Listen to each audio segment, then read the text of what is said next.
नमस्कार, उत्तराखंड समाचार में आपका स्वागत है। मैं रागिनी बिंजोला। सबसे पहले मुख्य समाचार।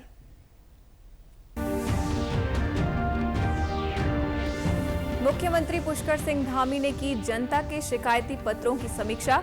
शिकायतकर्ताओं से की सीधी बात। अधिकारियों को दिए तत्काल कार्रवाई के निर्देश।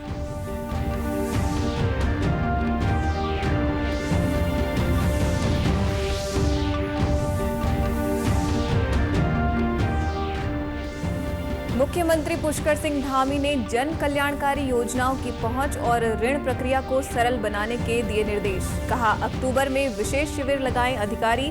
पर्वतीय जिलों में बढ़ा ऋण जमा अनुपात।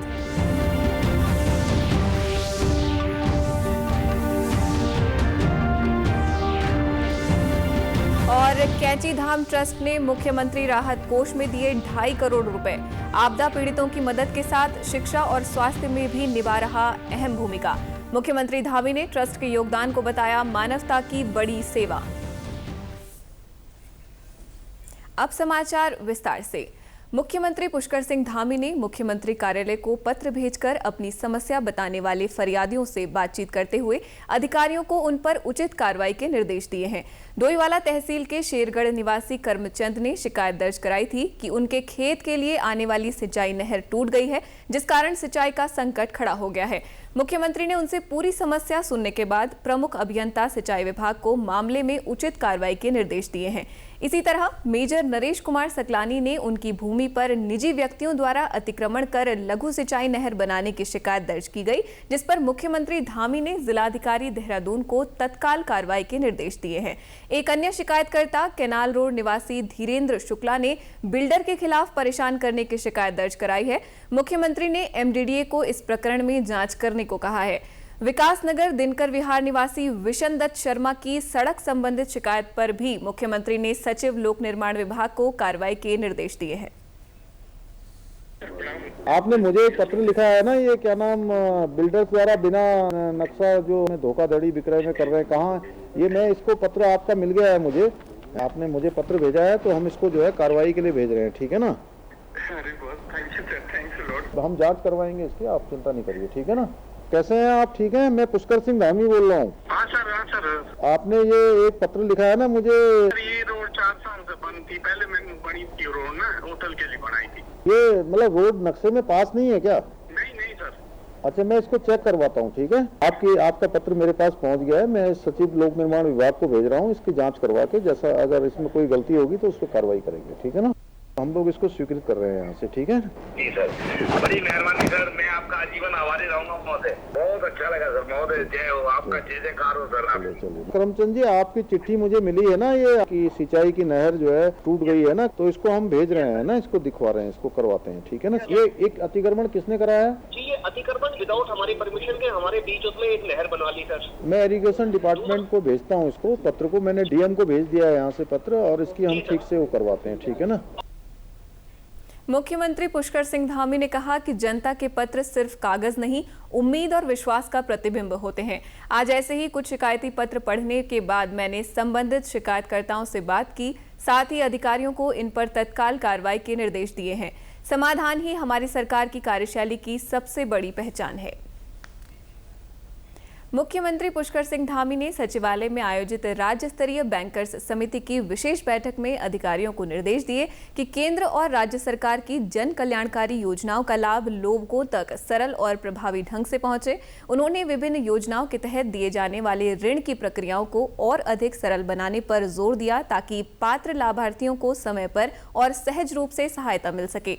मुख्यमंत्री ने कहा कि जन समस्याओं का समाधान सरकार की शीर्ष प्राथमिकता है और इसके लिए सभी विभागों और बैंकों को मिलकर काम करना होगा। उन्होंने कृषि बीमा योजनाओं में बीमा क्लेम की प्रक्रिया को भी सरल और पारदर्शी बनाने के निर्देश दिए।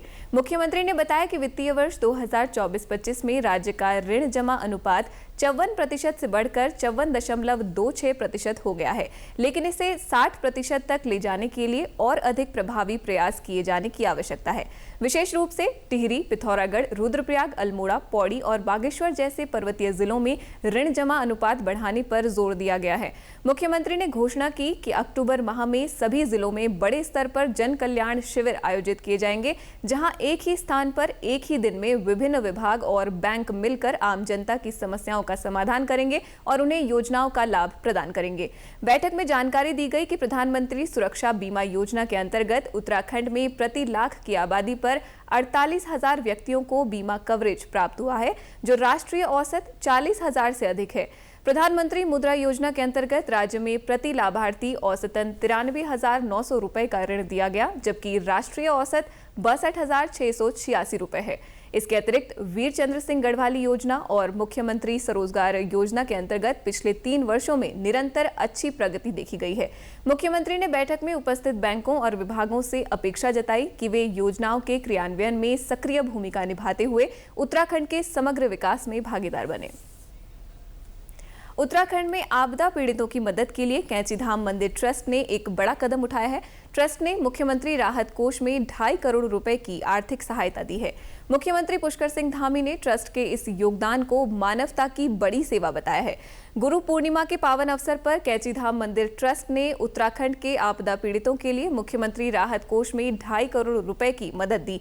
ये चेक ट्रस्ट की ओर से नैनीताल की मुख्य विकास अधिकारी अनामिका को सौंपा गया। मुख्यमंत्री पुष्कर सिंह धामी ने ट्रस्ट के इस प्रयास की सराहना करते हुए कहा कि शिक्षा और स्वास्थ्य के क्षेत्र में ट्रस्ट की भूमिका सराहनीय है। उन्होंने कहा कि कैंचीधाम आने वाले श्रद्धालुओं की बढ़ती संख्या को देखते हुए कैंची बाईपास के निर्माण को जल्द गति दी जाएगी। इसके लिए केंद्रीय वन एवं पर्यावरण मंत्रालय से सैद्धांतिक स्वीकृति मिल चुकी है। मुख्यमंत्री ने ये भी कहा कि कैंचीधाम और भवाली के बीच लगने वाले ट्रैफिक जाम से जल्द ही राहत मिलेगी और श्रद्धालुओं को बेहतर सुविधाएं उपलब्ध कराई जाएंगी।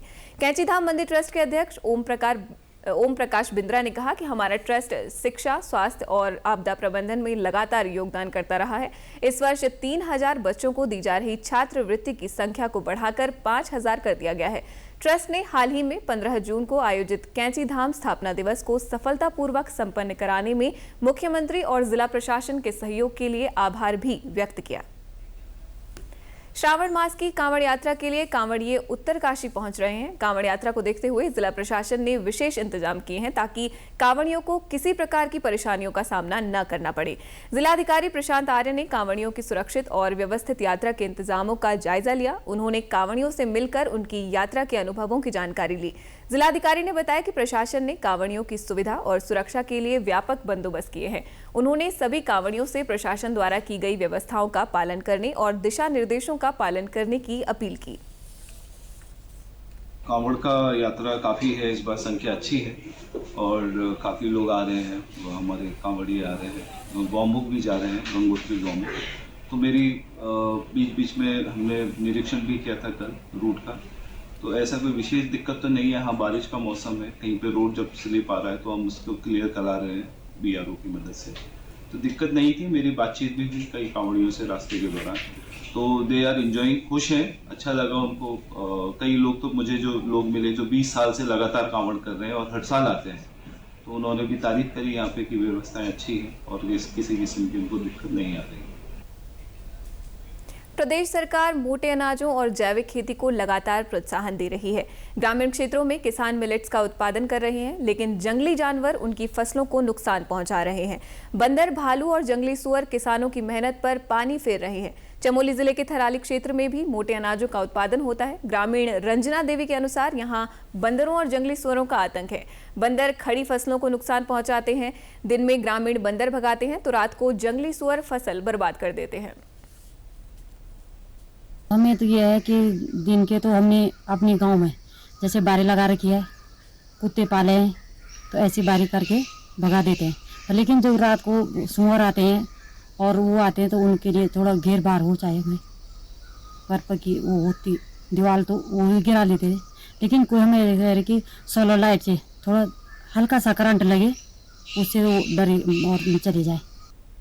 वहीं किसान त्रिलोक सिंह का कहना है कि बंदरों का आतंक इतना बढ़ गया है कि अब वे काटने तक आते हैं। इतना है कि उन्होंने बहुत परेशान कर रखा सुंगरों ने। फिर गुरड़ है, जो गुरड़ काखड़ है, उन्होंने भी वो खेतों में आ रहे, चल रहे हैं। खेतों का जो धान है उसको सब अनाजों को जो है भ्रष्ट वो कर रहे हैं, बर्बाद कर रहे हैं। फिर बंदर हैं, बंदर तो चलो हर जगह है, पर मानी इधर ज़्यादा ये है कि जो कंट्रोल नहीं हो रहे, मानी भगाने भी जा रहे हैं, तभी वो खाने आ रहे हैं। बाकी ये ज़्यादा समस्याएं हैं। गाँव के लिए कोई मानिए ऐसी तार वार का कोई व्यवस्था करी जाए, कोई जाली जूली लगाई जाए जिसमें थोड़ा बहुत कुछ कंट्रोल करा जाए। जंगली जानवरों के आतंक को कम करने के लिए वन विभाग की ओर से प्रयास तो किए जा रहे हैं, लेकिन इन प्रयासों के अपेक्षित परिणाम अभी धरातल पर नहीं दिख रहे। डीएफओ बद्रीनाथ वन प्रभाग सर्वेश कुमार दुबे ने बताया कि पिछली बार विभाग को 1500 बंदरों को पकड़ने और बंध्याकरण कर चिड़ियापुर भेजने का लक्ष्य मिला था, जिसे पूरा कर लिया गया। इस बार 1200 बंदरों को पकड़ने और बंध्याकरण के लिए भेजा जाएगा। हम लोगों ने पिछली बार 1500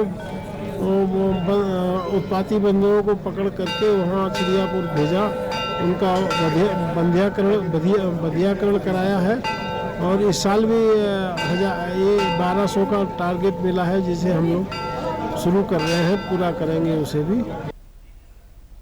इसी के साथ अभी तक के समाचार समाप्त हुए। दूरदर्शन समाचारों से जुड़े रहे। मिलते हैं फिर शाम 6:30 बजे के बुलेटिन में। नमस्कार।